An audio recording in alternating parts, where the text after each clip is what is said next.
Welcome, all fellow wannabes. Welcome to the show. You are listening to the Wannabe Critic Podcast. I am one of your hosts, Gabriel Fast, and joining me are our two regular hosts.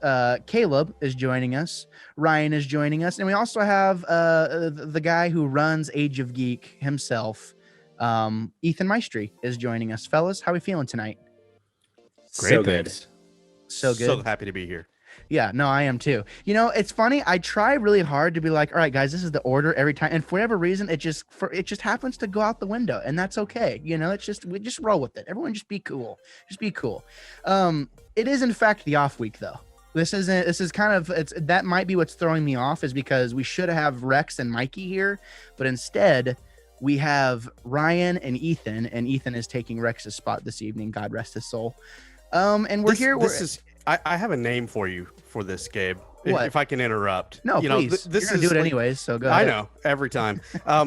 But at Comic Cons they have the green room. Yeah. That's where the real stars relax and unwind and let their hair down. There you go. That's what you need to start calling this. This is the green room. I was going to say the Suicide Squad, but the green room sounds cooler. So. Yeah, I think what we should do is we should just come up with a name for whatever this is every single week. And I was like, sloppy seconds, the scraps, anything. It's the best bits of what's left over, but it just hits a little bit different, and I'm happy that it's happening. Oh, hi there. Okay, let's be real for just 1 second. Nobody ever likes asking for subscribers. No one wants to ask you to click the subscribe button and to click the bell, but this is your obligatory time. If you want to subscribe to the channel, this is just your reminder to do so. I hate doing this stuff. I hate putting this at the beginning of the video, but statistically, it just makes the most sense to say it at this point, because I enjoy doing YouTube. I love being a nerd. I love doing what we're doing here at Wannabe Critic Productions. And if you want to be a part of it, make sure you click the subscribe button and click the bell. You'll be notified every single time. Thank you for putting up with this. Let's get on to the content.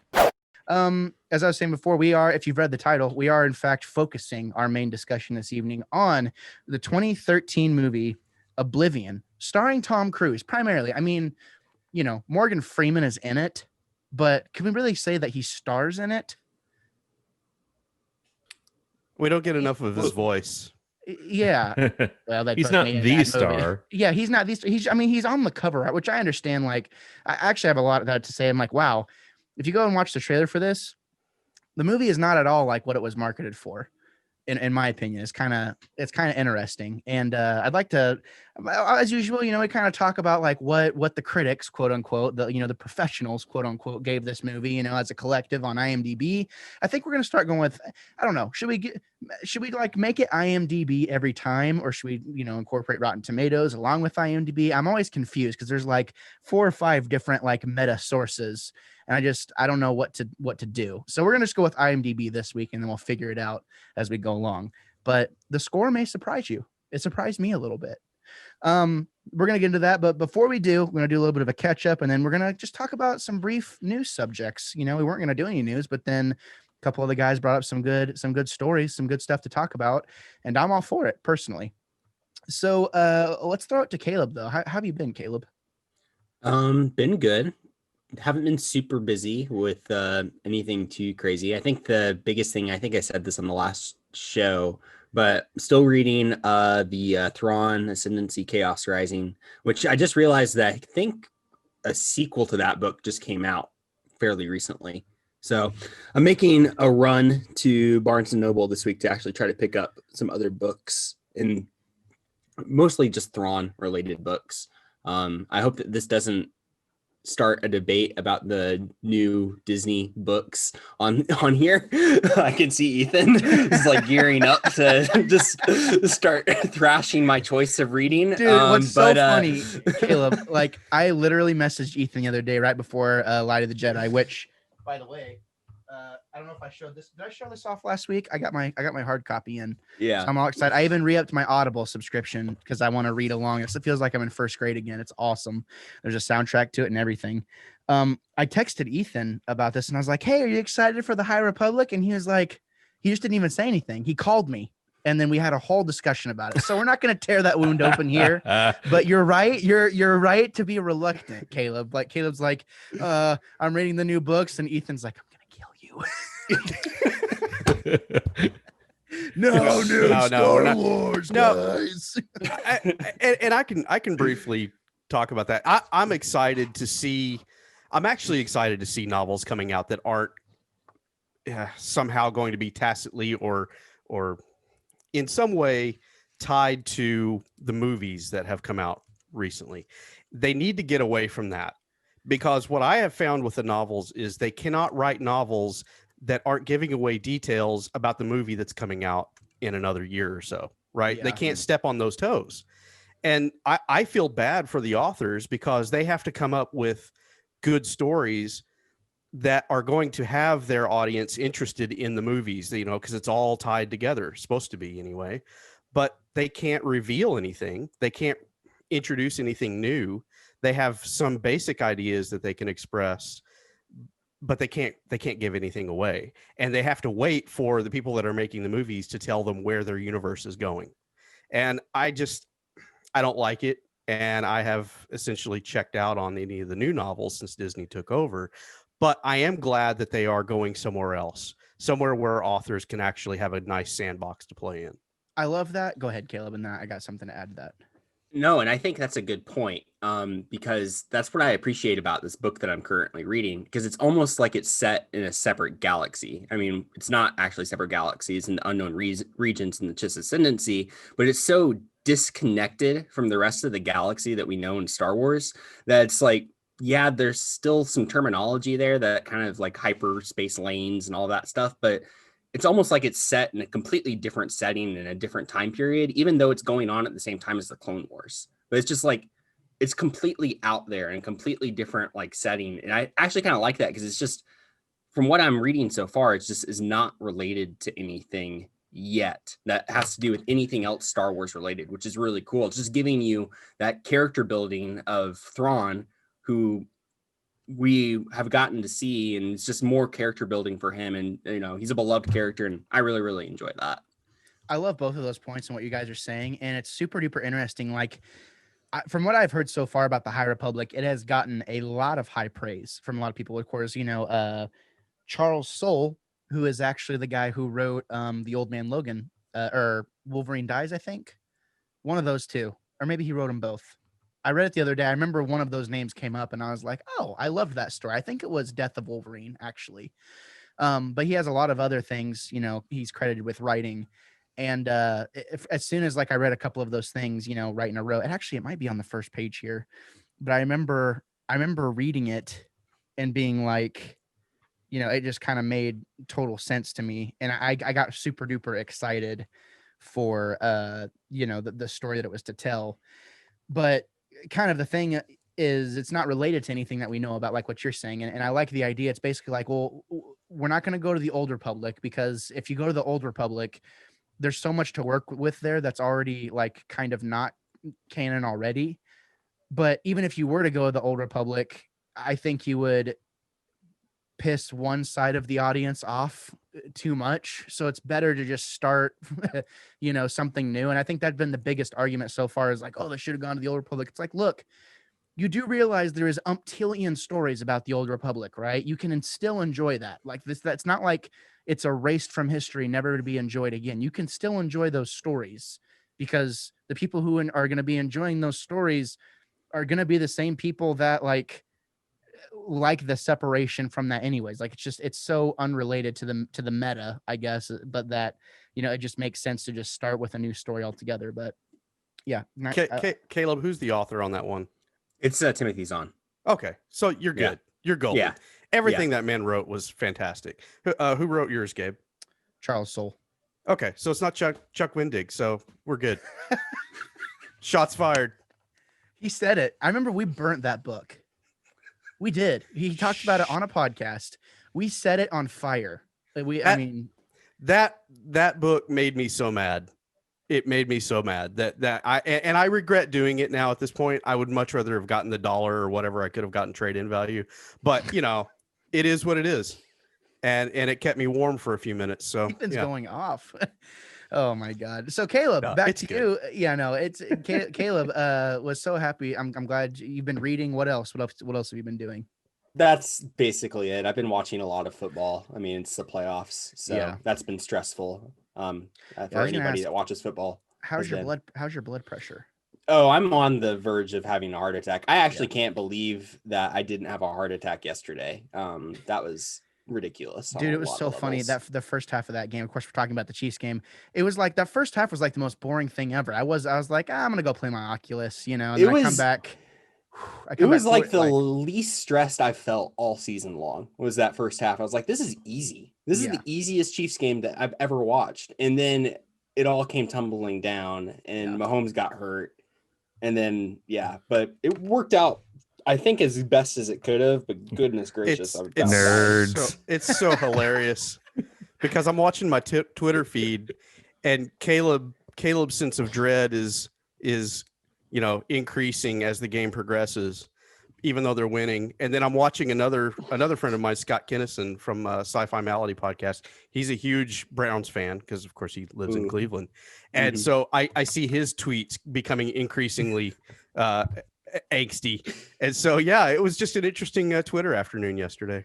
You're getting both sides of the coin. That's pretty funny. That's a good experience. But yeah, it worked out. It was fine, but we'll see what happens next week. Yeah, it was. I get to do it all over again. Yeah, we'll see what happens, man. And of course, you'll be able to see me in a second. By the way, I had to just switch batteries real quick. It was funny. Like I went in, and I was like, they've got this. Like they got this in the bag, no problem, And then I went and played. I got my VR, so I was like playing VR for probably 45 minutes, and then I come in and I'm like all sweaty and stuff. And I'm like, hey, how's it going? And Emma's just like curled up in bed and she's like, it's so terrible. And I'm like, oh God, like she's about to go into a depression. And I was like, holy crap, but it ended up being fine. But just hang in there, man. The season's almost, or the playoff, it'll be over one way or the other. You know what I mean? Yeah. And so and then we'll have something else to talk about. But I like Ryan's sentiment there, though, that he expressed earlier. Nerds, sports ball nerds. Oh my God, good stuff. Ryan, what have you been up to, bro? I took a few days to let my brain rest on writing, and picked up the next book in my stack. And I've been reading that, really enjoying it. It's called The Shadow of the Wind. It is one of those books that kind of defies description a little bit. It's one of those you just kind of surrender to it and go along with it, and you don't really know exactly where it's going, but it's super intriguing so far. So I'm only about a third of the way into it, but I'm digging the journey. So Shadow of the Wind, does that have any direct correlation to the Colors of the Wind from Pocahontas? It's the tie-in novel. I'm surprised you haven't heard of it. The spinoff, huh? I've been waiting for that for 30 years. It's Pocahontas 2. It's where she fights an alien invasion. It's like a turn. Oh my God. Leave it to Ryan to come up with like a good joke. This is an idea. What was it? Pride, Prejudice, and Zombies came out a few years ago. Yeah. Or Lincoln Vampire, or whatever. How about a story where Pocahontas goes to London? Because didn't she do that at some point and fights like, ninjas that are trying to take the crown or something? So I was like, I just like hunts. Go ahead. No, I like the idea of a Native Americans versus aliens. I know that there was a Cowboys and Aliens movie a while back, but I like Native Americans versus aliens. Well, they did that already. It was called Avatar. And humans were the bad guys in that one. It's the same. It's Pocahontas for aliens. I mean, it's the same thing. She falls in love with John Smith, and he's like, "Hey, what has hurt you?" Like that whole thing is. It's space dances with space wolves. Do you like the space? It's what it was. Yeah, I mean, that's a good way to put it. But you liked you like your book so far. I'm digging it so far. Yeah, it's it's not often I find one that, and I'm not always in the mood for this type of book, but it's not often I find a book that like you're a third into it and you still really have no idea where it's going or what's going to be the point, or but like every scene along the way is super intriguing and evolving, so you just kind of keep going down the road with it, not really knowing where it's leading you, and I'm really enjoying it. Nice. You'll have to do a little mini review, like what we talked about. That'd be dope. So sure, keep us posted on that. Ethan, what have you been up to, man? A lot. you have been keeping me busy with gameplay. So That's right. That's dang right. that's a thing. So yeah, I've been playing a lot of the Arkham series of late. Arkham Knight is interesting. I'm having to take a little bit of a break, just so I don't get myself burnt out. I'm starting to feel that, I think, just a little bit. Same. But yeah, but you know, we've given ourselves time, and I'm going to make the most of it and try and come at it objectively as I can. But besides that, I'm also deep in the throes of getting this next season of Age of Geek going, and so uh, Elijah and I and Ryan Mazako, my Ryan, we kicked off our or what did I call it? Kaiju kickoff. So Yeah. this is 2021 year of the kaiju. We are starting with 1954's Godzilla, and I'm telling you, just mini preview. That's a great film. That is an absolute, just fantastic film. And so you can hear us discuss that whenever that episode drops. I just put the finishing touches on the editing today, so probably later this week. And then, you know, we're getting ready to do the V mini series, and Mikey's going to show up over there and talk that mini series, what original water cooler television. So we're getting, you know, we got a lot of things. We got alien invasions, we got kaiju attacking, a lot of things going on, and a lot of interesting shows and movies that I'm getting into right now. Busy across the board from the Age of Geek himself. It seems like you're like kind of ramping up though, like even more than usual. Like you're getting more guests on. Like Eli has been really surprising me with his takes. Of course, you know, like that one of the first episodes that I heard him, I was like, oh, Elijah's gonna join us. I'm like, oh God. But then I think about it, he's like not that far off from like how old I was whenever I first started going on your show. So, He's actually the same age. He's 18. he is 18 years old. And it's amazing to hear him talk, because you think about it, when he came on early last year during the Rebels discussion, he was real hesitant, real tentative. You know, it was, you know, drawing him out was a little bit difficult. But now we get into this Godzilla discussion, and Ryan and I are, you know, heavy hitting, you know, nuclear war and how it affected the Japanese people. And we're getting into this. And then Eli totally comes out of right field with but the Japanese people were caught in the Cold War between Soviet Union and the United States. And he's, you know, spouting off all of this history and making excellent points. I'm like, I'm proud of this boy. So That's awesome. It's been great to see him grow on the show. You have a built-in podcasting partner, you know, in-house. Yeah. Made by you. Wow. This is homegrown, boy. That's right. That's amazing. No, dude, I've really been enjoying those episodes, and it's been like, it's really hard, you know, whenever you meet a kid and I'm starting to understand now whenever people are like, oh, I knew you whenever you were a kid, you know, and they have a hard time not seeing you as that. But Elijah, each time I look forward to those episodes when I hear Elijah talking, because it's like, not only is he smart and makes smart points, but it's never like you're an idiot if you disagree. It's like, oh, okay, well, this is how it is. Like, these are facts. Like, you can take it or leave it. That's just how it is, you know. And it's the like, great thing. It's what all of you guys understand is if you're going to enjoy this, you know, talking on screen or face to face and doing a podcast, you have to be laid back. It is, as much as your persona that you want to put out there of getting offended or picking a fight, and we do that from time to time just to make things interesting. But you know, you also have to have that laid back quality, and he's definitely got that. So I'll pass the baton back to you. That's what I've been up to. Nice. Busy across the board. Everyone's reading. We have 2 people reading. We have 2 people playing games, 2 people running podcasts, 2 people being on podcasts. It's like lots of cross contamination going on. I hope no one gets sick. No, I've been, you know, busy doing stuff as well. I mentioned twice now, I did get an Oculus, and oh my God, have I never been more wrong about a product in my entire life. People are like, oh, I got a VR, yada, yada. I'm like, oh, cool. Like, nerd, you know, is what you want to be like. But then, you know, you find a couple of experiences, man. Like, for instance, I was looking at I was like, man, ping pong would be kind of fun. I love ping pong. So I went in and was like looking for a ping pong game. And there was the first review I saw gave it a 4.5 out of 5. And he's like, I play ping pong semi-professionally, and this is the closest thing I've ever found to actually being able to practice. And he's like, and I travel so much, I can take it on the go, you know, whenever I want. And it's a game that's been out for a while. Go ahead, Caleb. Was the reviewer for that game Jared Henley? Dude, he is a god at ping pong. Wow. Shout out to Jared. I play ping pong semi-professionally. That's what he said in his review, dude. But I did. I spent $30 on it. And it's crazy how, like, oh, that looks fun. You start adding all this stuff. It's like, you look at the statement, it's like $160 on VR games.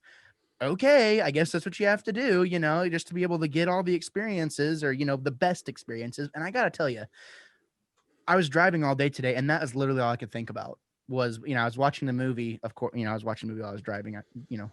I'm a professional at doing that. I've done that for years. Right now, there's a Missouri State Trooper going. Like, yeah, taking notes. Like, Gabriel Wannabe fast, huh? critic podcast. Okay, yeah. But in between, doing stuff, I was thinking, I was like, man, I can't wait to get home. I hope I can get home in time to play ping pong. And that's exactly what I did. I came home, connected with a friend. We were chatting. There's built-in microphones. It's crazy. It's like taking everything to the next level. And, 4 or 5 years ago, I was taking really 3 or 4 years ago, I feel like it was just kind of this gimmicky thing that everyone was making fun of because there wasn't really any experiences you could have. Everything was on the rails, right? Where you couldn't really go do anything. You couldn't really go, you can't walk around. You can't do any of that. But now there's some really impressive experiences out there where it's like, okay, within the next 10 years, VR is probably going to become more of the norm once they get, more of these things hashed out. And yeah, you can tour the Louvre. You can play Mortal Kombat with a friend from Vietnam. Yeah, exactly. Cable guy. Nice. Also, that's basically what I've been up to the past week and, working on the studio and editing. That's it. It's the same old over here. Ryan brought up a really good point. We were going to do like these one-off movies for what we're calling like the off week or whatever you want to call it. I think a really good one might be Cable Guy to do at some point. Because Caleb, have you ever seen the Cable Guy? You've never seen the Cable Guy. Okay. So it has Ben Stiller and Jim Carrey. When that movie came out, people were like, it was like a combination of that and the Riddler. From Batman, people were like, Jim Carrey's done. Like Jim Carrey's career is over. Like he's not going to be a star. Like this isn't happening, But to me, that's like one of the best like cult classics ever, is the Cable Guy. I used to fall asleep to that movie like every single night. Maybe that's why I'm so weird now. But that might be one we have to add to the list. I think Ryan was like, oh, what about these, like Mystery Men and stuff like that, all of these movies that kind of adhere but kind of make fun of pop, modern pop culture. You think about Mystery Men, like that makes fun of superhero movies really well. And now that we have like really good superhero movies out, Mystery Men is actually like funnier in concept now whenever you think about it. Like they could totally do like a Netflix show or something like that now and like redo Mystery Men. Now, Caleb, have you seen Mystery Men? Holy crap. Okay. All right. We're gonna quote Ethan here. We're gonna put a pin in it and we're gonna come back to those movies later because Ryan had some really good picks. But tonight we're talking about Oblivion. If you made it this far into the show, congratulations. You are listening to the Wannabe Critic podcast. We have a bunch of stuff down in the link. We have a bunch of like stuff down in the description down below. We got some codes down there for Raise Energy and popcultusa.com. There's a lot of stuff to check out that we do here. So definitely go give that a look see, or you can visit our website, wannabecritic.com, to see more. But before we get into our main discussion of Oblivion this evening, wanted to just throw it to a brief news topic or two. I think it might have been Ryan was the one that suggested it, for news first. So Ryan, what did you have for us this evening? Yeah, it seemed to me anyway that it was released a little bit quietly, actually, the news that EA no longer has exclusive rights to make Star Wars games, that essentially they're all getting packaged under I guess Lucasfilm Games, I think is the name of the studio, and that via that sort of packaged name they're going to be farming out the games to different companies, not just to EA. I think they even announced one or two to kind of inaugurate the change. Yeah. This is good news for gamers. Totally. Absolutely, that they're going to get a more diverse cross-section of studios, hopefully making games. hopefully studios that can actually like kind of focus on what their core competency is in making the games. Totally. Like all the games that EA gave to their particular studios, they gave to completely counterintuitive studios to make the different ones, and a lot of choices that didn't make a lot of sense. They had the whole, they've had all the scandals with the loot boxes and the incredibly predatory game making.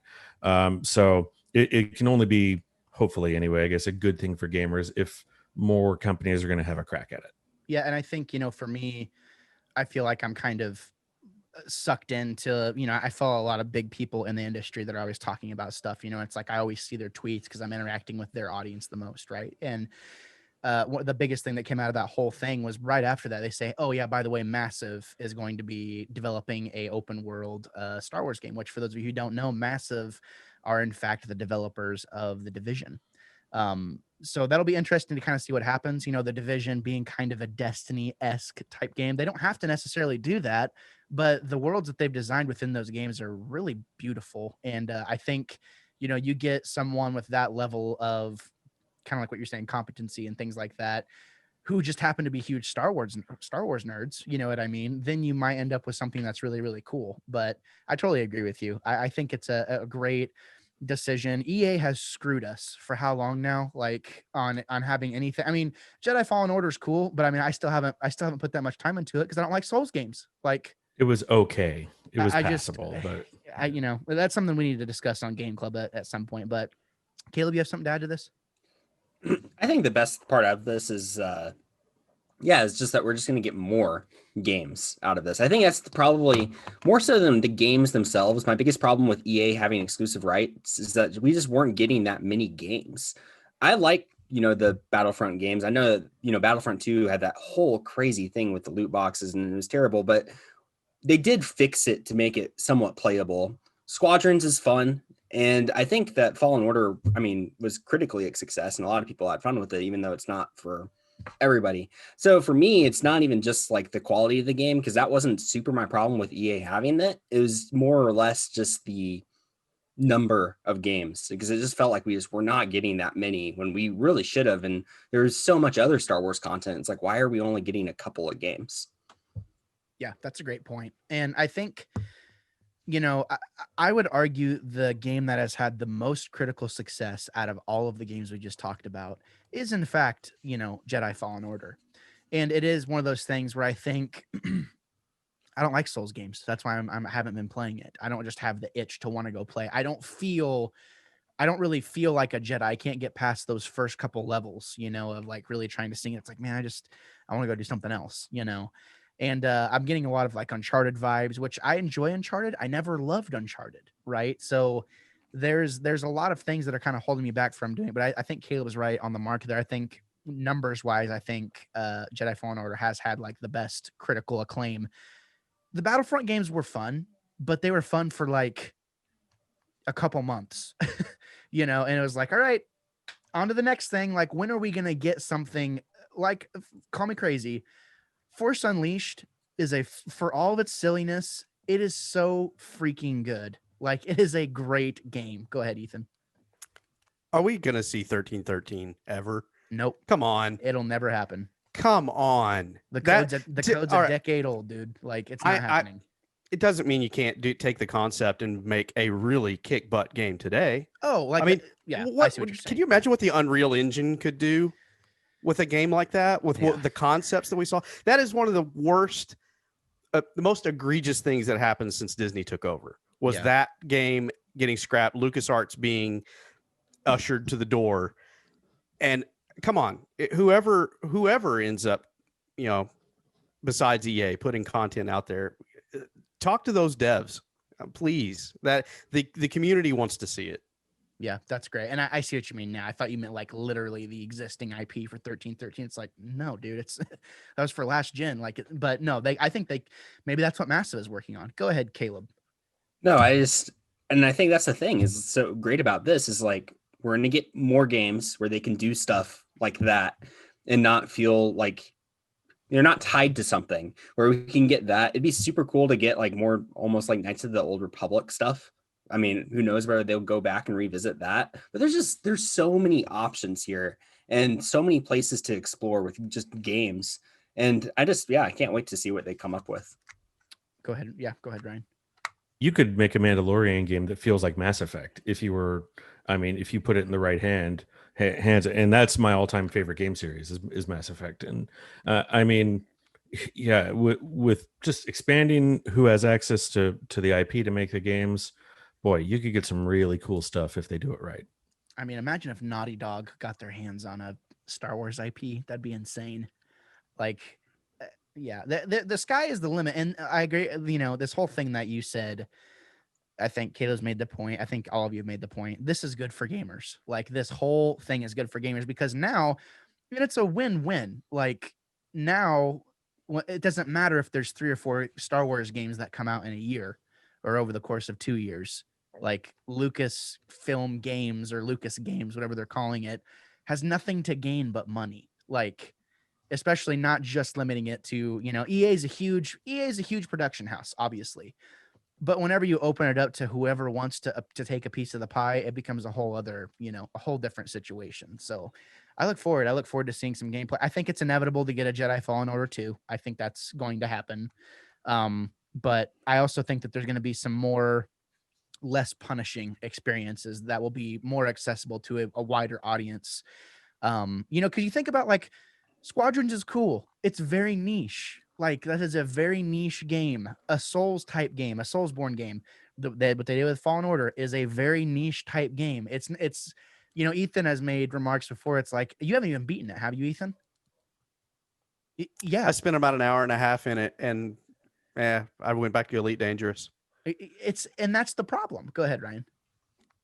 It does get better. I'll give it that. But it's probably the only game that I ever played, I think, that I went to put it down on easy. And even then, it was just barely at the point where it wasn't too punishing. And it baffles me how someone could make a Jedi game that is not fun to be a Jedi. I mean, and I'm thinking back even to like the old Jedi Academy game or the Jedi Outcast game where you even felt like the lightsaber, that's the ultimate weapon. If it even touched someone, they were cut in half. Yeah. And yet in this, you got to beat someone like it's a bat in order to do any damage. I just think, I mean, it was pretty, but they completely missed the point of what it's supposed to feel like to play as a Jedi. Yeah. Go ahead, Caleb. And I think that's like the number one criticism of that game is like, it makes you feel underpowered as a Jedi. But once you get the hang of it, it is a great game that has some really, really awesome storytelling. That story is fantastic. Like, I love it. Like, it's a great Star Wars story. It has some really cool set pieces to it later on in the game too, which is great. Guys, this is what we call a well-balanced discussion, and I'm loving it. I'm here for it. We need to make this happen more often. Get ready to slide down a lot of ramps, though. that's totally fair. Totally fair. Like, yeah, look at him go. The droid is pretty dope, though. Like, that's a pretty cool. It was giving me like Metroid vibes too. It was like Uncharted meets Metroid meets like Star Wars. You know, is what it kind of felt like in a lot of ways. I gotta say, I'm loving Ryan's take on the lightsabers, though, because he's absolutely right. Cal Kestis did not build a lightsaber. He built a Force FX lightsaber. I mean, I've got it in my closet, and so I'm Cal Kestis. So yeah, nice. It's basically a glow in the dark baseball bat, but yeah, it's ridiculous. That was the biggest thing that just stars me off. It's like, okay, I cut this guy. Wait a minute. There's more? Like, he's still alive. Okay, it's an organic life form. Like, okay, all right. I'm gonna put this down and then come back to it whenever. You know, who knows? But yeah, that's good news for us as gamers. You know, EA, you've had your time and you've screwed us one too many times. So there's that. The next little bit we had before I get into mine, I'll say mine first because mine's kind of small. I mean, my story is kind of small. Just saying. Sony has announced that they have a new studio. I believe it's called Sony San Diego, and they have only said they've just teased that they are working on existing IP, first party IP. So, you know, you think about what that could mean. it's kind of crazy to think of all the options here, because I don't think it would be Uncharted, right? Because Uncharted is, that's Naughty Dog. I don't think it would be The Last of Us because, Last of Us is Naughty Dog. Realistically, what kind of existing IP could we see being expounded on, by this new studio that hasn't been touched in a while? Does anything come to mind for you guys? Because it seems Banjo like Kazooie. Is it Banjo Kazooie first party? I thought it was I have available. no idea, dude. Oh, okay. I mean, I have yeah, I no was like, clue. don't you ever. No, I'm just kidding. I can't think of what would get, it's already working on current IP. What does that mean? Are we getting like a spinoff of something? I mean, that's kind of what they did whenever the Vita came out. They gave, the Uncharted game on Vita to a different developer. Although Neil Druckmann did work on it, they gave that one to him. I mean, is there anything that comes to mind for you guys where it's like, oh, I wonder what that is? I can't think of anything. It's news, but it's like not. It's news, but not really. You know what I mean? Because it's like, well, who would do what? Or what? I mean, the only thing I can think of is maybe Siphon Filter. Maybe. I mean, that's an IP that hasn't been touched in a long time.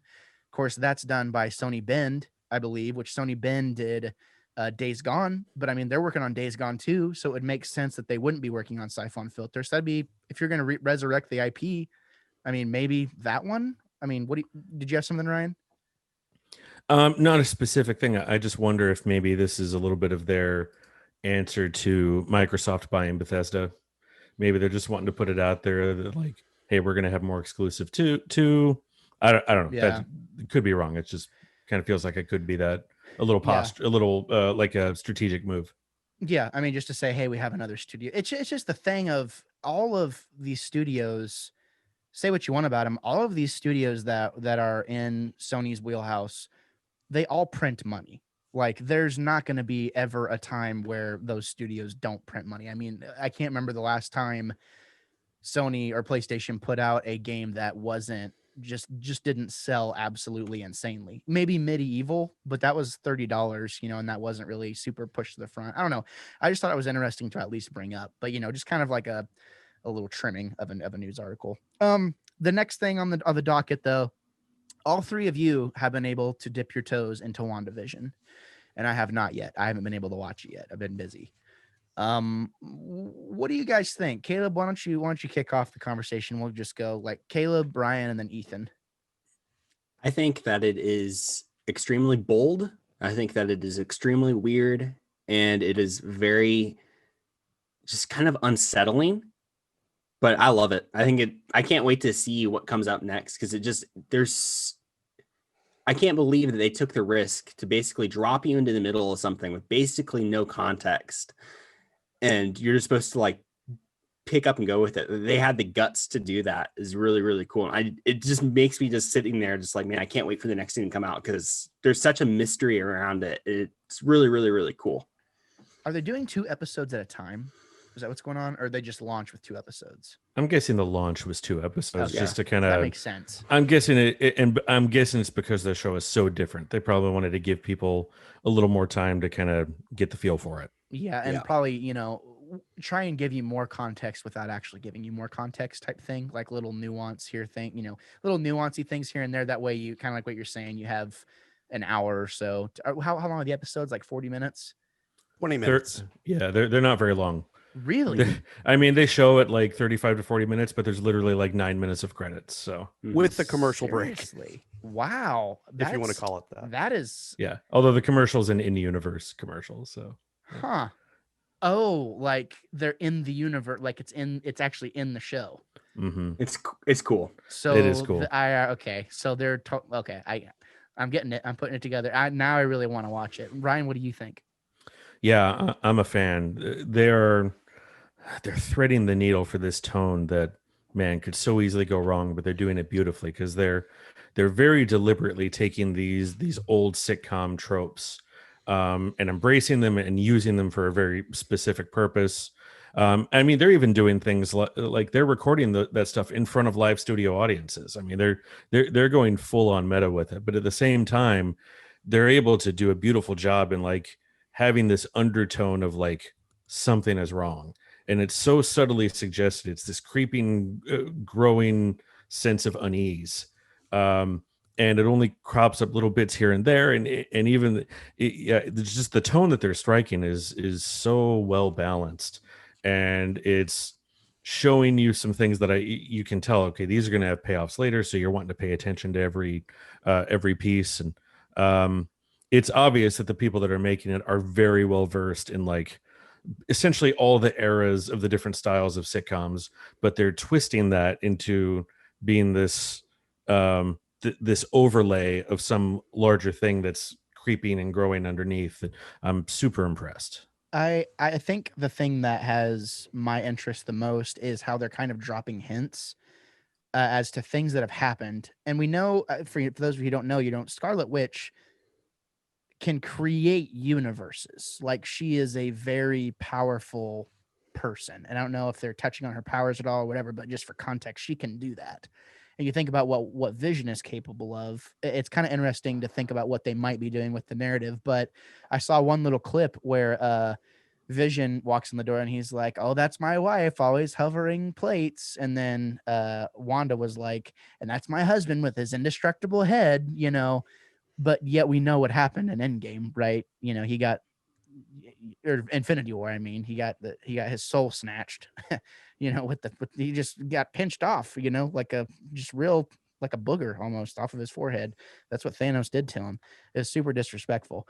But I'm gonna be looking for like a lot of these details that you guys are talking about, because like the way you're describing it just sounds not at all what people on Twitter are saying. So Ethan, what do you think so far?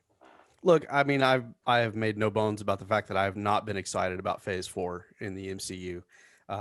My son said it best. Endgame was a nice bow for the MCU, and he can move on.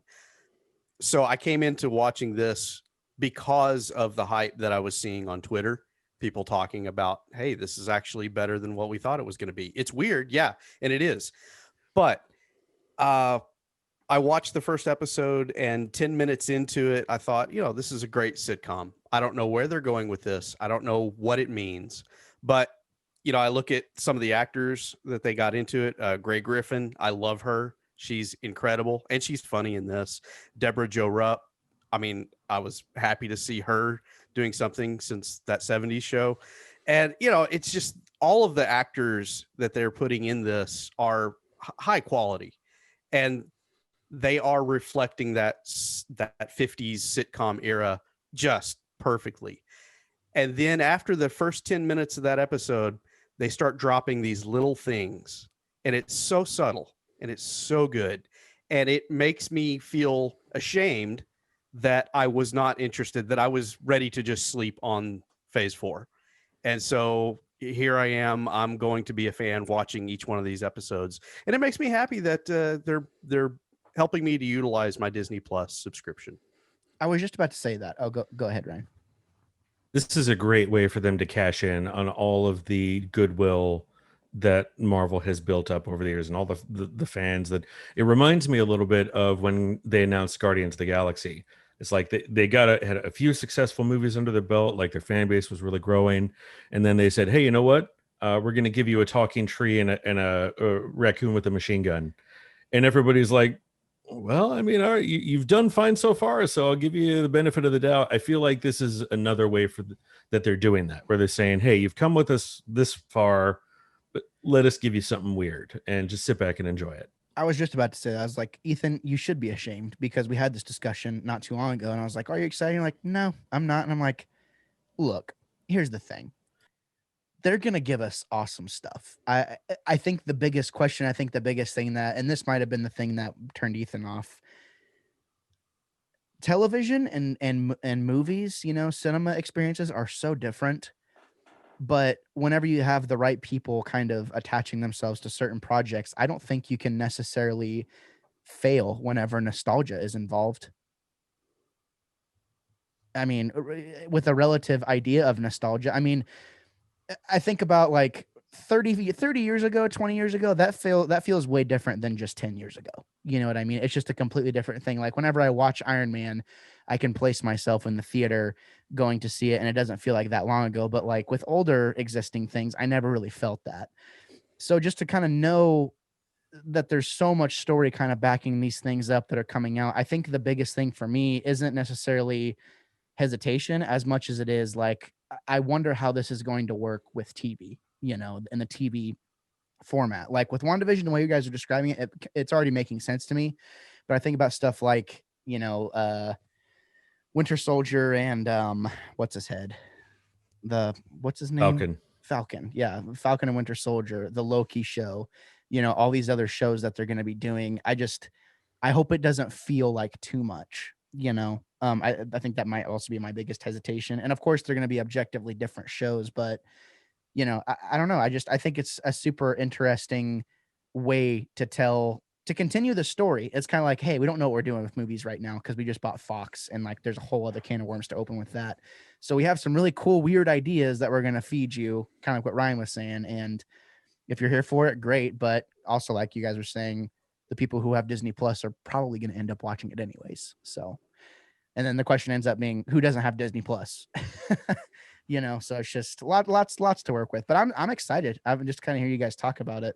I'll have to watch it and then, you know, give my thoughts in a couple weeks, because we will not have a show next week, ladies and gentlemen. We'll be taking that week off. We'll have I'm looking at the calendar right now, on the 27th. Hear ye, the 27th. Who would win, Predator or the Master Chief and the Arbiter? So it's kind of, I mean, it seems like a no-brainer. But me and Tristan, I mean, we went fully down the rabbit hole on that one, and it was a lot of fun. So you can be on the lookout for that. Also, Nostalgia Trip returns at the beginning of February. You'll get more information on that. But that is enough housekeeping. You see how I slid in there? I didn't have to announce that the housekeeping was coming. It just happened. You know, that's what they do. It's like they show up, clean it up, great, done, moving on. Now we can get to the actual discussion. The reason why we're here. Oblivion, starring Tom Cruise, and that's it. Starring Tom Cruise. Right? I mean, there were some other faces that I kind of noticed, like Nikolaj Walster, however you say his name. I've seen him on other stuff, but there's not a lot of other big names really in this movie other than Tom Cruise, and Samuel L. Jackson's in it for like 5 minutes. So You mean Morgan Freeman, the voice of God himself. Morgan Freeman, not Samuel L. Jackson. Look at me mixing my people up. It happens. So we've designated our resident author to give us the synopsis of this film before we get started. Can you do so? So Tom Cruise plays a guy who basically is one of the last people on Earth. They're basically the cleanup crew. The Earth is kind of lost to them after a horrific war. They're all going to be going to live somewhere else, and he's part of the last crew that is sort of taking the last bits of resources from Earth, so that they can take all that energy and everything up to Titan, where humanity is making their new home. However, something happens that makes him question whether or not that story is actually true. And as he begins to question whether that story is actually true, the kind of the life that has been built around him begins to unravel. That was great. Does anyone have anything to add to that? The end. The movie ends. It's great. All right, guys. Great podcast. No. They're supposed to be aliens. Yeah, that's okay. That's the scabs, right? They call them the scabs, and they're supposed to be aliens. Mhm. Ryan and Caleb, Caleb wasn't here for Edge of Tomorrow, but he wishes he was. He wishes I he was really here. do. I was talking to him. He's like, dude, I wish I was on that. I love that movie. I was jealous. It's in my top 5 favorite movies. I love that movie. And man, the critics at least give that movie really high marks. I remember we were kind of surprised. I think they gave it like 80s and 90s all around. Like it scored in the high 80s. Which is crazy to think about, you know, because it's a shame we don't get these self-contained movies like this. And it feels like there for a while, you know, apparently Tom Cruise believed in them enough to do them, right? Because he did 2 back to back. He did this one. He did Edge of Tomorrow. Or no, he did this one. Then he did Edge of Tomorrow. And both are fantastic, in my opinion. But man, is it hard to compete in industry that is just so overly saturated in Marvel at that period in time. You know, and it's kind of starting to make more sense. You go back to these older movies, you know, Nolan kind of had a good point with his point he made. Oh, it's been 6, 7, 8 months now at this point, and saying that in not so many words, I think he was a little harsh on it, which, you know, no one's had a couple good movies, right? I think he, in not so many words, he said that Marvel has pretty much ruined cinema. And I don't believe that to be. The guy Go who ahead. made Tenet should not criticize anybody else for their movie making. Yeah, I've heard. I still have yet to watch that one. But it is kind of interesting whenever you think about it. 2013, what else released along this movie this year? I believe I mean, Guardians of the Iron Galaxy Man came out. 3. Iron Man 3 came out in 2013? Yeah. Guardians is 2014. Guardians is 2014. When did World War Z come out? That was right around the time. Yeah, like 12 or 13. Yeah, 2012 I or think it's 2013. I think Yeah. I was out of high school. You think so? Me and you tried to watch it, and I couldn't get through the whole thing, so I had to go home. Oh, yeah. Yeah, Yeah, I do remember that. Go home. I'm like, dude, I'm right in the middle of watching Brad Pitt this movie up. You know, it's a shame. I'm gonna kick it off. I really enjoyed this movie. I thought this is a very underrated movie in my opinion, because very rarely do you ever have a self-contained experience. It's a little over 2 hours, sure. Very rarely do you ever have a self-contained experience where every time you try and find something wrong with it or like a loophole, it's really hard to like, I guess, go with that, you know, as being like, oh, I don't really like it for this reason. Like, I think there's a lot of things that make a lot of sense and have a lot of answers once you actually try and look for the answer as to the question you might be having, you know. Full on spoilers though from here on out. We're going to, you know, we'll probably give our general idea of, you know, how we feel about the movie, and then after that it's all spoilers, but we'll warn you ahead of time. So I already said I really like this movie. Caleb, what do you think of this movie? Do you like it? Yeah, I think it's fine. Like, I'm not super enthusiastic about this movie. I said off mic that it was confusing. It's not super confusing. I said that mostly because I watched it with my wife, and my wife fell asleep like halfway through it during the movie, and I woke her up. Oh, She's like, God. "I'm sorry, she's like, I fell asleep. I just couldn't keep up with what in the world's going on." And I can't super blame her for that, because there's some movies where you almost have to just watch them multiple times before you really understand what's happening and what the deal is. And there's a lot that's happening in this movie. And I think that's probably my biggest problem with it, is it just seems like this movie is trying really, really, really hard to be really cool. I think that's kind of my problem, is it feels like it's trying really hard, but it looks incredible. The special effects are amazing. And there are some shots in this that are just absolutely gorgeous, like really, really gorgeous. The action is awesome. There's like, I couldn't believe one of the scenes that is like, it's where the drone infiltrates the base and is going around zipping all over the place. That scene is insane, like so stinking cool and well shot, and just like, it's really, really cool. So there's definitely a lot of good in this, but then there's some where it's just like, it's like, could be better for sure, but it's fine. It's a totally fine movie. Well said. Ryan? Yeah, I loved it. Yeah, cinematography is beautiful, production design beautiful. One of my favorite soundtracks. I thought M83 killed it. In fact, Joseph Kaczynski, the director, tends to make interesting choices for who's going to do the scores. I mean, he had Daft Punk do the music for Tron Legacy, and that's probably one of the best soundtracks of the last decade. And I kind of disagree about it being like trying to be cool. I feel like it had a real slow burn feel about it. And I don't think it was really trying to prove anything. It was just telling its story. I really like that it lets you, it lets the story unfold in front of you. It doesn't give you everything right away. And that you have to kind of stay in it and wait to see what it's going to reveal. Yeah, I like that it wasn't trying to be a typical blockbuster, and it didn't feel like that. And I thought it felt refreshing. I like how Caleb said what he said though about it feeling like it is trying to be cool. I don't know if cool is the right word. I think it definitely is trying to make go ahead, Caleb. I'll get into more of what I mean by what I say, what it's trying to be cool, because it's specifically trying to be something very specific. But I'll wait before I divulge into that. Okay, cool. Yeah, because for me, I kind of, the only reason I even bring it up is because I kind of, in a way, agree with what you're saying. I think it's just trying so hard to definitively stand out as being different. And, as it's being that thing of like, oh, but did you see Oblivion? I think it's trying to be that thing where people compare whatever it is they just watched to Oblivion. It's like, oh yeah, that was really cool. That was really cool standalone.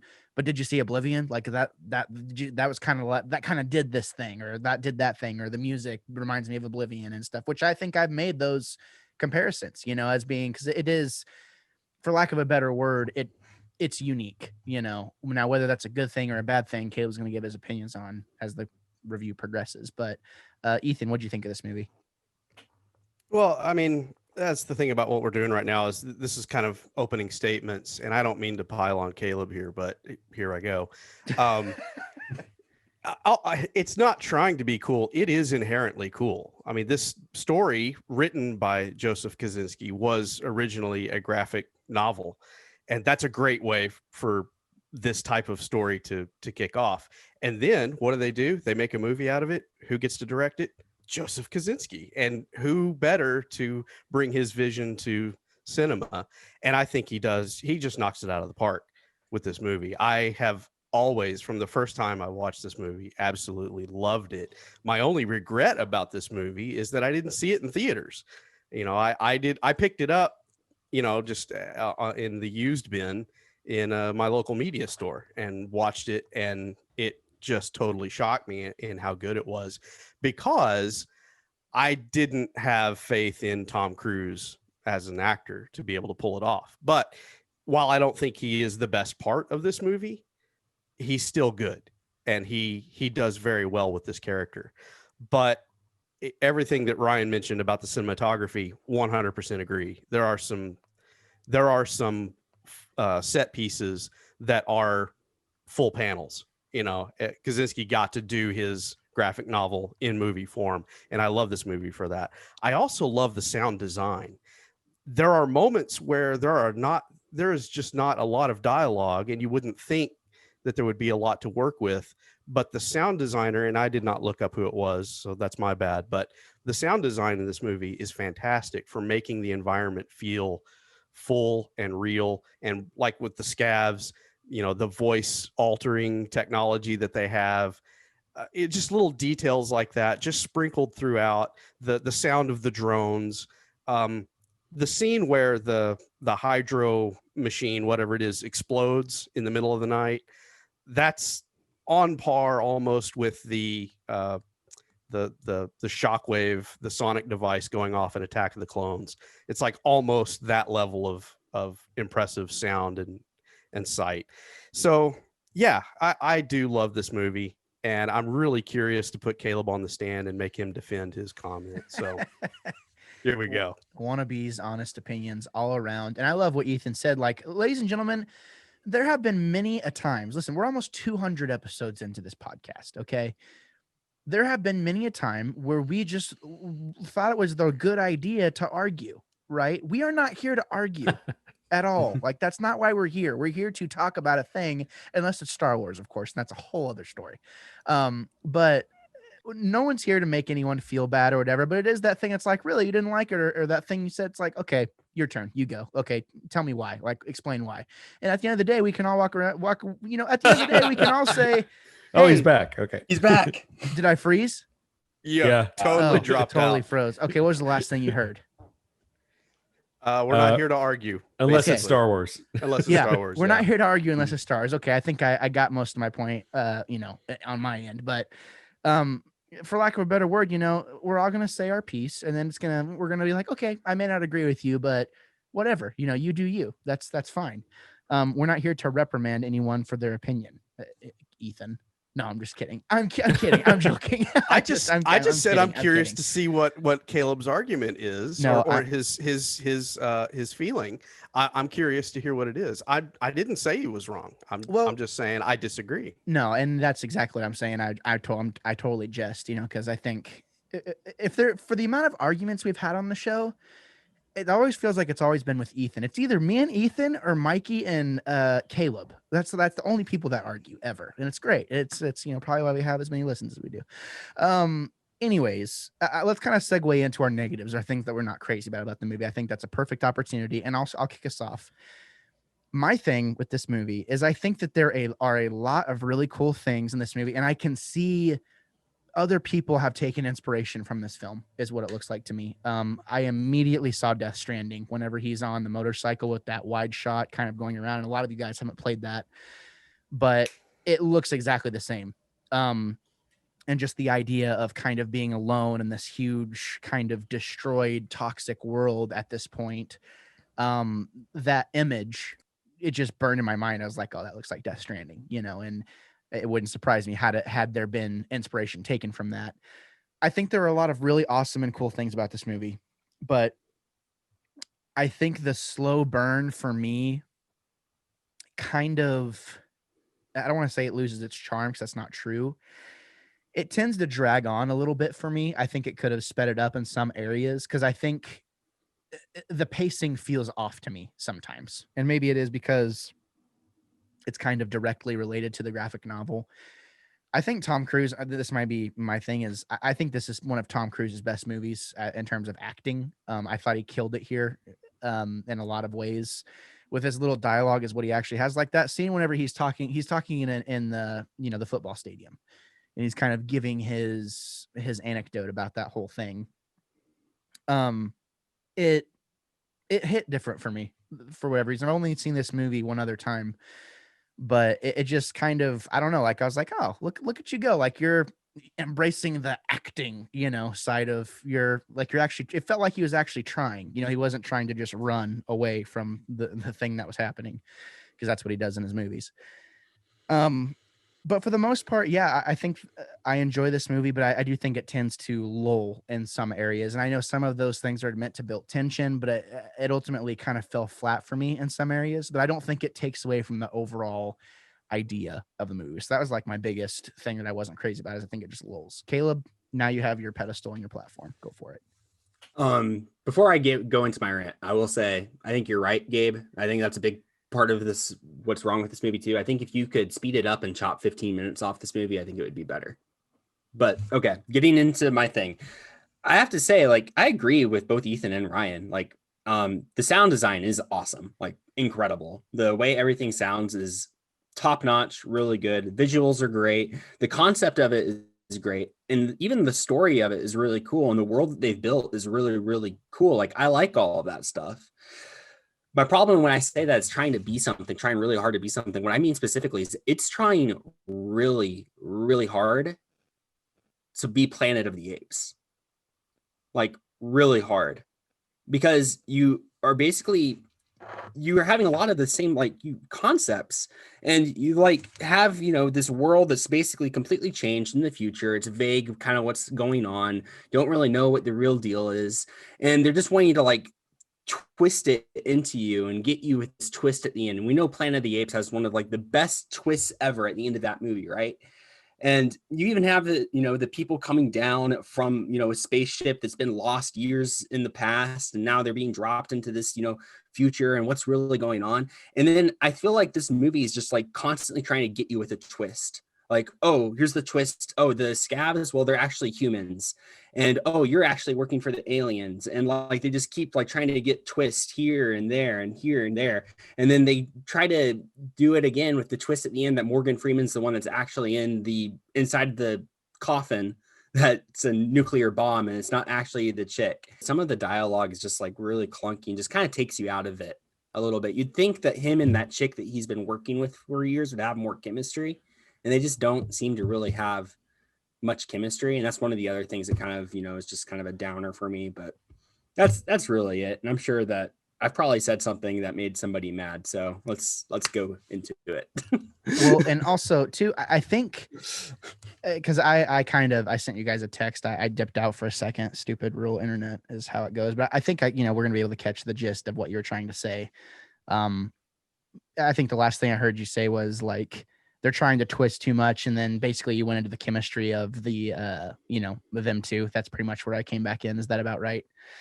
Yep. I think that was kind of the point, though, wasn't it? Was that she was kind of a freak? Go ahead, Ryan. Yeah, the chemistry between him and Vika is supposed to be off. And it's one of the things that they establish actually in that last flashback is that she's completely enamored with him and he is not so much with her.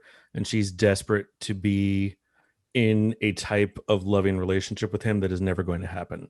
And so I think it's supposed to feel incongruent and off balance and unsettling. Go ahead. But Caleb.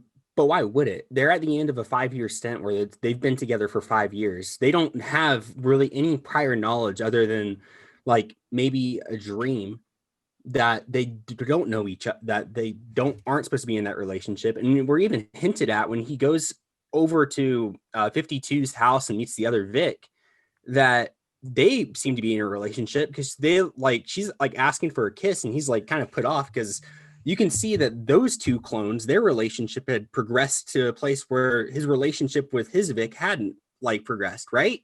That's kind of the feeling that I got. Well, like no, it's not every two set of clones is going to like progress in their relationship the same way, because and I think there's going to be different outside events and factors that mold that person's relationship over those 5 years, even if they're clones. Like that's just how you're molded around the events that like correspond. You're not going to have the exact same circumstances for each set of clones. So that's the thing, is like over the course of 5 years, their chemistry should be better than what it was. I know that it's meant to feel off, but it just felt like so weird in a way. Too, if I can interject, I know Ryan has something to say. We get that hinted, because I had that same thought, Caleb. I was like, this doesn't make any freaking sense, this relationship. Like, it should be more along, right?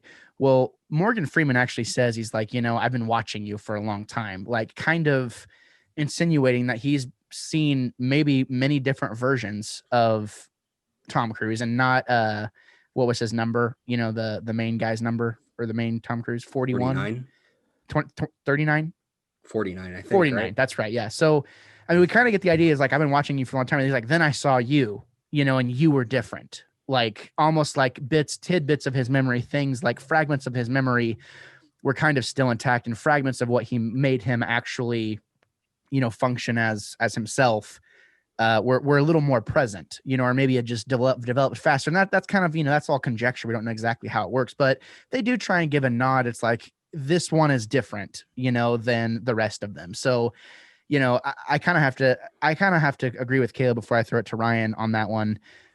I think they are supposed to be different, Go ahead, Caleb.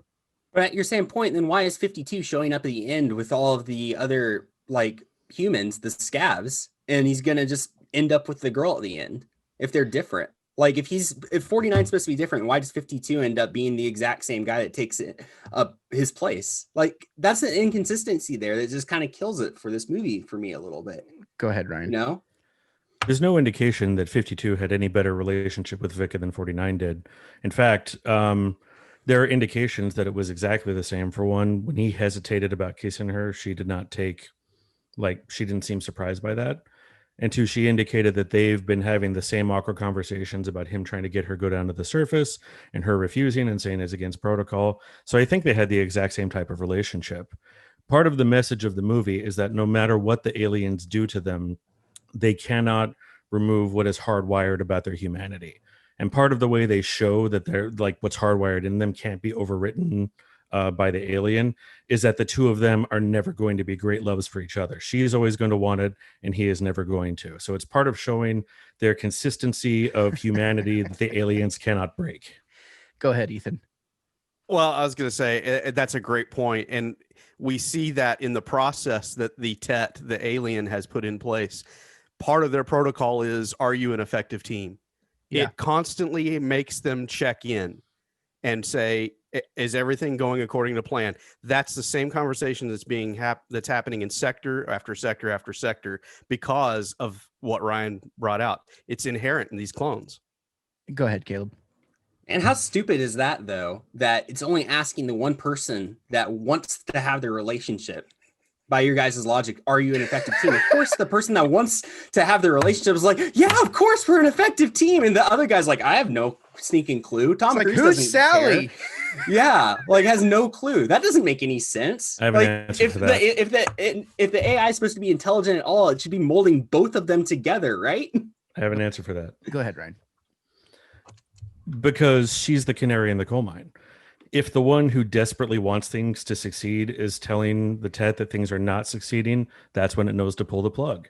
Note that when she said we're not an effective team, that's when that quote unquote defective drone that they were keeping went active and went to try to kill them both. She is the canary that the Tet uses to know when it has to abort. Because the Tet made them, right? I mean, but also I think the biggest thing I'm hearing you guys talk about, and this is the kind of crap that I talk about Star Wars all the time. It's like like this happened. It's like, no, factually this happened, but we don't have to go there, right? Because you don't want to listen to that. I keep asking myself the question as I'm watching this thing, and I think this might be what Caleb's going for. Is it's not trying to be cool, it's trying to be smart. And I think about your average moviegoer. Are they going to come out of this movie and be like, oh, I got it, right? And I think that's kind of the more of the perspective that Kayla's coming out of is your average moviegoer. We're on a different level. We talk about movies every single week in a manner of speaking that most people do not, right? So in a way, we kind of have a leg up because we're looking for specific things that I feel like your average moviegoer is not going to be looking at. Now, that being said, does that necessarily detract from the source material or detract? I don't think it does, but I do see how the criticism could come into play whenever you are incorporating, a broader audience. I use the same, I think about a movie like Edge of Tomorrow. I feel like more people will, if you had to put those two movies side by side, you put Edge of Tomorrow and Oblivion side by side, more people are probably going to like Edge of Tomorrow more because it has a sense of ambiguity about it and a sense of like hard to grasp things about it. But at the end of the day, it's a super duper fast paced action movie. Go ahead, Caleb. And I think you're hitting the nail on the head for me is that it's trying really, really hard to be smart. And this is a post-Inception movie. And Inception, you think of it as the super smart movie that not everybody got on the first viewing. But the reason why I think it was so beloved is because they spent so much time through exposition telling you everything that was going on and building that world. And I think the problem with this movie is that there's just not quite as much exposition, or when there is, it's not quite as effectively given to paint the picture to the average viewer to where you're just kind of like, you're lost. You get lost really, really quick. And then it's just like, then you're trying to figure it all out and you're just left trying to like keep up with it all. And I think that's the difference between this and Edge of Tomorrow, because Edge of Tomorrow, it does have the exposition. And then like, it's also like through the pacing of the movie and the way that it keeps repeating itself over and over, the audience is learning along with Tom Cruise and Edge of Tomorrow. And I think you're supposed to be getting that same feeling in this movie, that you're supposed to be learning at the same time as Tom Cruise is what the world really is. But it's harder to understand, if that makes any like sense. And that's what makes it somewhat confusing. If I can interrupt really quick too. Ethan, do you have something to say? Can I say my thing first and I'll throw it to you? Oh, you don't have anything? I think for me too, you think about your viewing experience. You're watching it with your wife. Your wife is asleep. I think if I were watching it with my wife, I would constantly be looking over my shoulder, like, whenever you're looking over at someone, you're trying to view it and they're asleep. It's like, it just kind of, you have a different viewing experience, and then it makes you, I'm putting myself in your shoes. I start asking myself all these questions of like, well, if she's asleep, like, is this movie boring? I don't think it's boring. Like, is it boring? No, it's not. But why am I feeling this way? And then I think where your criticisms are coming from, it starts to make more sense as to the critiques you have. Now, that being said, all the things that Ryan said to me are factually true. Those things are true. But I do think, I think about the first time I watched this movie, it did not click with me that at the end of the movie, the 52, it was like, oh, how is that? Like, where is, and then I remember Ethan, he's like, that's the other one. I'm like, what other one?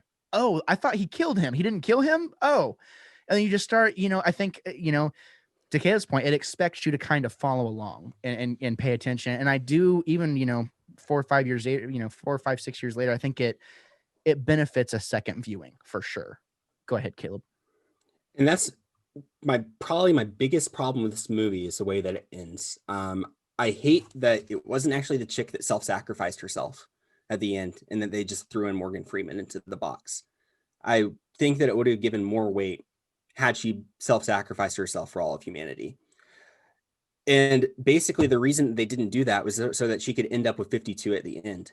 And again, that just doesn't make sense to me, because while 52 is a clone of the same person as 49 is, again, if you take myself and you take me back 5 years and you put me in a different set of circumstances and different set of events going on around me, I could be living in the same place, whatever, but different events go on around me. Over the course of 5 years, I'm going to turn into a different person. Whether, I'm the same person, but if I don't go through the same set of circumstances that have led me up to this point, I'm going to be a different person over the course of that time. It's just the way that life works. You're molded by the circumstances and by your surroundings around you at the same time, become the person that you are today. So I don't buy into the fact that he's going to show up there and they're going to instantly fall in love, because he's a different person than 49 is at that point, because they've been molded by different circumstances and they just don't know each other. They haven't grown together like that. Like, it's different. I don't know. It doesn't work for me. And it's probably just like the biggest problem with the movie for me. Caleb, I love everything you just said. I'm going to throw it to the maestro over here. Let us know. Yeah, I just want to ask the question, Caleb. How did you like the ending for Edge of Tomorrow? So that's the thing, is I don't like it. Otherwise it's a totally perfect movie for me. Like, perfect, but the ending doesn't work for me, because in that universe, like, he shouldn't know who, or she should not know who he is, and there shouldn't be a relationship there between the two of them. Like, they haven't been able to build any chemistry over time. So for him just showing up and expecting something just doesn't make any sense. It's a feel-good thing that just does not make any sense and doesn't work in that universe. So I don't like it. It's like one of the few negative things I have to say about that movie. Okay, so that answers that question for me, because you're viewing it through the same prism. You're seeing the end of Edge of Tomorrow and Oblivion kind of in the same way. So I can see where that might rub you the wrong way. I personally don't have an issue with either one of those movies in how they end. They both have the love story in them. I do have an issue as to the how many clones are there on Earth now, and do they all have rights to Olga Kurilenko's character? I mean, because there's an issue. But so if all of them are going to respond the same way, then you may have World War III or IV taking place here amongst all the clones. So yeah, that's a problem. But the love story playing out the way it did, I think the same reason that you make an argument for it had to be there in Edge of Tomorrow, where they had to do the cop-out thing, you have to do it in Oblivion, so that when the popcorn eating audience walks out, they feel like they got a nice bow and everyone lives happily ever after. And I don't have an issue with that. Yeah, they didn't bother me either. At the end of Edge of Tomorrow, I didn't get the sense that he was expecting anything from her. He'd approached her 1,000 other times before and started from scratch every time. I think that's probably what he expected this time, that he would go start from scratch. Maybe he was just happy to see her. Didn't mean he was expecting anything except to get to talk to her. With Oblivion, there was no reason for her to sacrifice herself. It wouldn't have accomplished anything. If there was another way around it, a person who's already mortally wounded can take her place and accomplish the same thing. And part of what happened there at the end, it's symbolic of the continuance of humanity and its rebirth after getting rid of this threat that would actually take it down. They were meant to be, I think, almost an Adam and Eve type character. Like they're I was about to say gonna help to repropagate the species. So if you're telling a story where humanity is almost wiped out, a remnant manages to take down the evil that would take the rest of them out, then I think it tracks if you're going to show the hints of the rebirth of humanity at the end. Otherwise, why are you telling the story? I love that. At this point, you guys are going back and forth and making good points. There is no quarter. Just go. I'm snacking and enjoying this. So just go. My other thing with that too, like, okay, so there's no reason for her not to go up there and die. Okay, I understand that. But they could have justified it by being like, she's pregnant, because apparently she was, and nobody knew, because she just had a kid randomly at the end, and nobody knew that, right? Like, I'm just saying there was just some missteps here. There are things that occur. It's not a random thing to have a kid like that. Certain steps took place. Caleb. Well, duh, but yeah. When a mommy cat and a daddy cat love each other very, very much, they decide that they're gonna keep going. Keep going. I hope I didn't show up. Was I like missing a scene in my cut of the movie or something, or what was like? I was taken. it seemed random. I was taken aback as well. I didn't. There was definitely a scene of implied hooking up. That's for sure. Yeah, they played. What was they played? Oh man, I'm blanking on the band. The song. White Snake. It was White Snake. No, it was not White Snake. White Snake. White Snake. Here I go again on my own. I remember that scene. No, they played Led Zeppelin, and they had their. No, not Led Zeppelin. That was the first time he goes to the lake. The second time he goes to the lake, they have the old 50s dance song, 60s dance I must song, have toned out for that because you fell asleep. You fell asleep too. I must because have they toned set out. that whole thing. They spend the night together there by the lake, and then he goes back to the compound. Yeah, I totally missed that. Okay, that makes now more we know sense. what Sorry to go down this road, but you didn't watch I totally the whole missed movie. that. You didn't watch the whole movie, and you want to take it down. Like Caleb's guys, lost all credibility. Guys, Caleb, guys, I hope the half of this you, movie. Yeah, Caleb, I hope you enjoyed your that time. I saw made no sense. Yeah, Caleb, I hope your time on the Wannabe Critic, podcast has been great. Man. You've been instrumental. Like, get out. No, I'm just kidding. Is this how Mikey feels like every time that I light into him for certain things? Probably, but Mikey just keeps fighting. That's the whole difference. Is Mikey just keeps going. It's like, dude, like he's got blood squirting out, and he's like, I'm good. Like he just keeps swiping, But no, it's no. In all honesty, I think both sides. Like that was a great conversation across the board. And I will say this, like, I'm having fun voicing all this stuff, but you guys are making really good points. And like each time you make a point, I'm like, you know what? That makes sense. Like you guys are making really solid points. And yeah, I mean, maybe if I go into this movie and I'm like, okay, I just need to buy into this and buy into this point and keep that in mind and blah, blah, blah. You're probably right. I'll probably enjoy more. But at a certain point for me, it's just like, I'm just going to tear into the movie for tearing into the movie. But you guys are making really, really good points. Sometimes it's just fun to do that. Like when you feel that way, that's like some of the best conversation ever. It's like, I freaking hate this thing. And then you just start ripping into it. And it's like, oh, this feels so good. And then everyone's like, but remember this. And you're like, no, I don't. Oh, I missed that part. I just have this mental image of Caleb waking up on the couch with the credits rolling going, this movie sucked. I missed one scene. My God, that's amazing. Oh my God. Caleb, that's too funny. Do you feel better? I feel good. Okay, good. All right, let's move. That was only Caleb's hot takes. Let's throw it to Ryan. Ryan, what do you think? Well, a couple of you guys commented that the pacing feels off.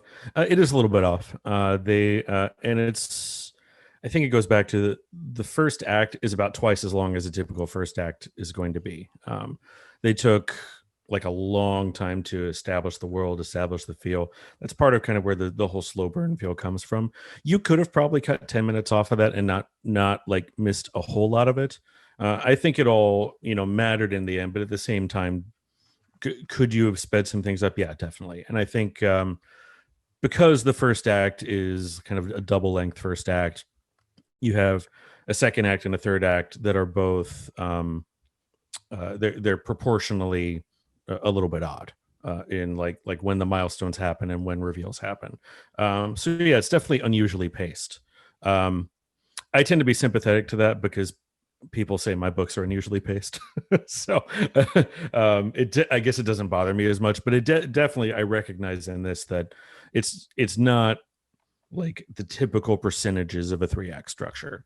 So I could see how if you're going in expecting, a typical 3-act structure, it may throw you off. But if you love that sort of thing, I mean, yeah, one of my favorite all-time movies is Robert Wise's take on, Star Trek, the motion picture. And Robert Wise is one of the old school. He's one of the old guard from the 50s and 60s. I mean, pacing of movies was different back then. And if you can wrap your mind around it and find an appreciation for a slow burn movie like that, this movie is not a slow burn movie, in my opinion. It is a lot faster. It is a modern cinema. Oh yeah, definitely not compared to the Star Trek motion picture. That's right. Sure. Absolutely.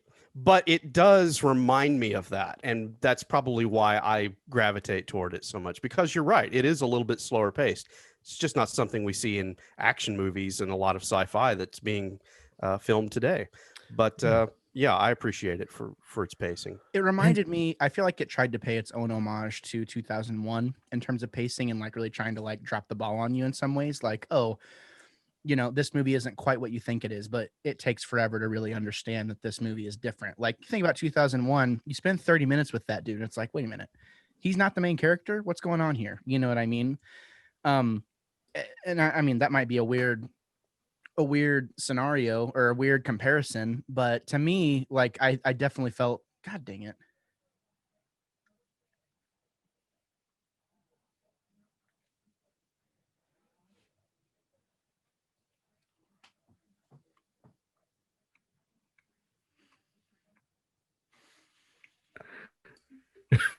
New Good contact God, picture for dude. Gabe. I don't know what is going on. I'm off. My wife isn't doing anything on Wi-Fi.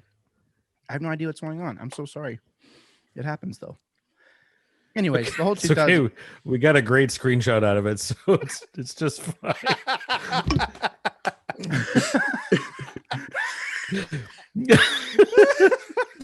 That's amazing. That's gonna be my new screensaver. Yep. All right, give me 10 seconds. Let's keep going.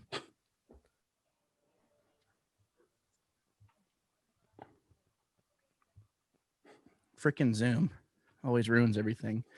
I don't know, that might be a weird like comparison to make to 2001, but I definitely like felt kind of a that sort of vibe there in some areas, not in terms of like visually, but just pacing is kind of what it, you know, it reminded me of that a little bit, because 2001 is very long and it feels way longer than it actually is, in my opinion. So, you know, there's that. But Because it sucks. Sorry. I hate that movie so much. Wow. Oh boy, man, we're really about to start a fight Holy on this crap. show. Okay, everyone be cool. Everyone be cool. Everyone be cool. Goose fraba. Okay. All right. Anyways, Ethan, things you weren't crazy about for Oblivion.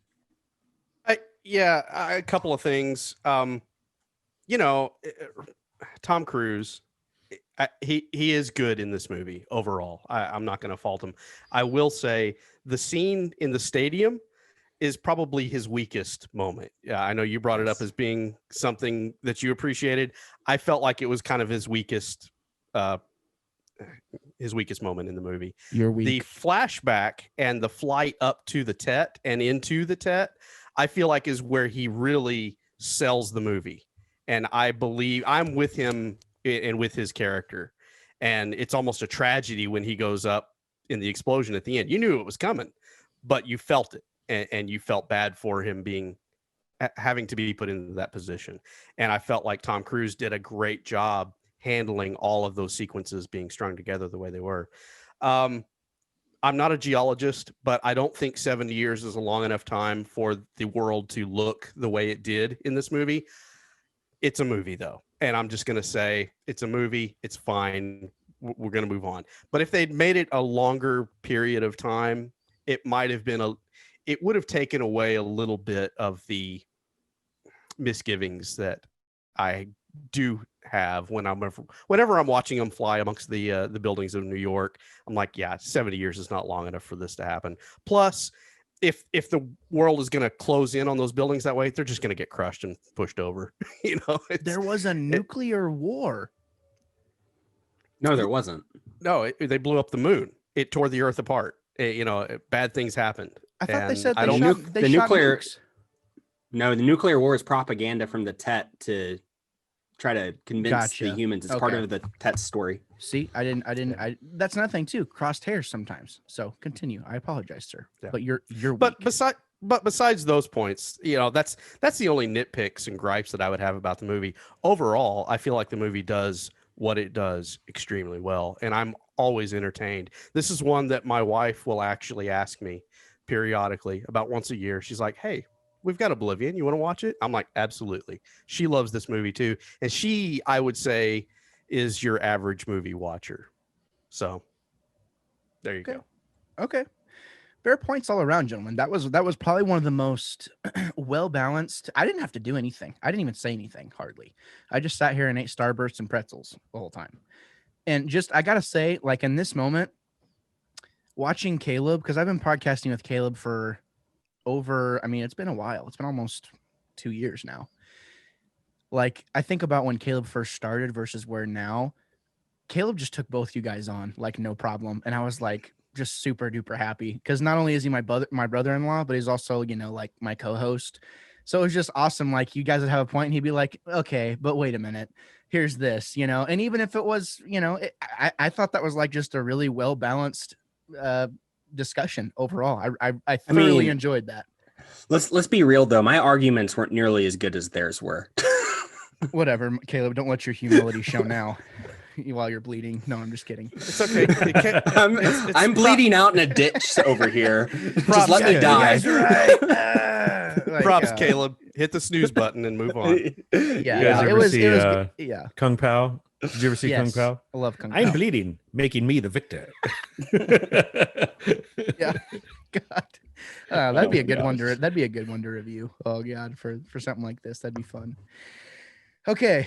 Well, gentlemen, we have been here for quite some time. We've discussed the things we liked about the movie. We've discussed the things that we weren't crazy about. We didn't really actually have a section where we were like, oh, I love this. I feel like it just naturally came out in conversation. And I feel like the majority of this discussion was just kind of going back and forth about things that we weren't crazy about. But overall, I feel like we've gotten a good, overall view of how everyone feels about this movie. So now we're going to come to the hardest part of the show, in my opinion, and that's putting a number on this bad boy. Now, I am instituting executive order as the sole proprietor of Wannabe Critic Productions that decimals are no longer allowed on the show. You must have a whole number for your rating system. Shout out to Bush League Gaming for giving me like 2 months to think about this, because it's too easy. It's too easy to give it a 0.5 whenever you really want to. And it's like, it makes you really think about your rating. So, Caleb, I'm going to throw it to you. Yeah. So after all of this, I'm giving it a 7, which is like a totally average score. Like it's a fine movie. Like I stand by that. It's not bad, like at all. It just has some things about it that just I don't love, but it's a totally fine, good, like sci-fi movie. And on a lazy, Saturday or Sunday afternoon, it's like you could throw it on and fall asleep to it, whatever. I'm mostly kidding. No, I think it's fine. There's some really good parts in it. There are some awesome action scenes. There's some awesome visuals. I do love the set piece, like the way the world looks and the kind of the world building that happens. And I love the flashback on the spaceship. Like that's probably one of my favorite parts of the movie. That action scene with the drone is incredible. There are some really, really good parts in this movie, and it's a totally fine movie. Okay. Well said. Ryan. 8. Enjoyed it very much. Anytime someone suggests to watch it, I happily watch it. A lot of high points. Yeah, I'm just a fan. Okay. Well said. Nice and concise. Maestri. Yeah. I mean, I love this one, so it's hard to be objective about it, but I think Ryan's, right on the money. An 8 out of 10. That's a fantastic score. I would agree with it. I will give it an 8 out of 10. Are there better movies? Sure there are. But this one is one that I think a lot of people pass over and would sleep on. And you shouldn't if you're a sci-fi fan. There's a lot of good sci-fi here. If you like plot twists, some of us in this chat room don't, but if you like plot twists and gotcha moments, this has got some great ones in there that I think are well done. So there you go. That's great. Hey, this is good if you like good movies. oh God. It's good for you, Caleb. You never get hazed. It's good. Mikey never does. I'm bleeding out in the ditch. Just continue to kick me. He's like, no, guys, that feels good. Yeah. Man, I'm really conflicted on my score because I love this movie. The critics, quote unquote, on IMDb, they gave it a 7. But the more I think about it, and the more, just realizing like this is a graphic novel and it was kind of based off of that and stuff like that, I find myself really wishing that I didn't make the decibel rule decimal rule for this very reason, because I find myself caught between an 8 and a 9. But then whenever I ask the question, which one is it closer to, a 9 feels too generous, but an 8 feels just right for me. So I'm gonna go ahead and I'm gonna have to go ahead and give it an 8 as well. I think it does a lot of things really, really well, but there that 5, 6, 7, 8 things that stand out in my mind. That's like, okay, but what about this? And is this making me think too hard? And does this land? If I hadn't seen it, if I hadn't seen it before, is this going to land for me? Is this thing going to land? The first, having watched it the first time, and all these other questions come up. So I'm gonna have to go with an 8 out of 10. But the critics gave it a 7 on IMDb, so there's that. So they would agree with Caleb. But there you go, a 7 and 3/8. I think that's a solid score across the board. I really wanted to give it a 9, but I just couldn't bring myself to do it. So there's that. But gentlemen, all technical difficulties aside, thank you so much for your time on this one. This was a lot of fun to talk about. Ethan, thank you for guesting. You're kind of like a regular contributor, to Wannabe Critic Productions. So, you didn't have to travel that far, quote unquote, to be a part of the show. You just hopped on over to a different pond, for this particular episode. So, don't want to spend too much time because I feel like my internet's going to crap out again. So, there you have it. Thanks for listening. Thanks for tuning in. Caleb, where can people find you? At Chief NNY18 on Twitter. And Ryan? At Ryan Dalton on Twitter, at Ryan Dalton on Instagram, and your favorite bookstore. There you go. And also Ethan. At geek_age, at Andromeda Pod, and you can find me at Ethan Maestri. All those on Twitter. There you have it also. Solid show, gentlemen. Thank you so much. And thank you as the listener for tuning in. We really appreciate your continued support. Consider giving us some stars on Apple Podcasts or giving us some sort of rating. I don't care if it's 1 star. Just tell us how you feel, how you really feel.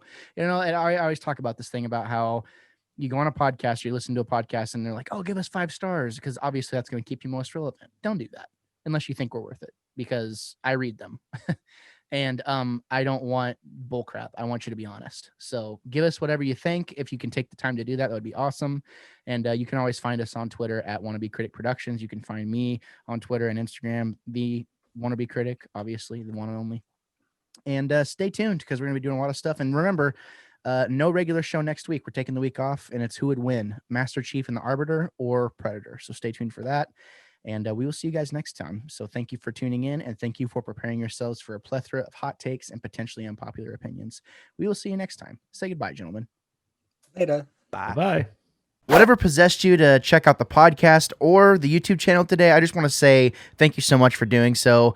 If this is your first time here, I would appreciate it, if you would consider subscribing. As you can tell, it's not just me here anymore. I mean, I do stuff by myself, but the podcast is going to reside here from now on, in video form. So if you want to see more content, if you want to be notified, every time we post something, whether it be a clip, a podcast, a review, an interview, whatever it may be, if it's gaming stuff, make sure you click that bell and hit the subscribe button, and we will see you next time. Thanks for sticking around, and thank you for preparing yourselves for a plethora of hot takes and potentially unpopular opinions. I'm Gabriel Fast. I will always be the Wannabe Critic.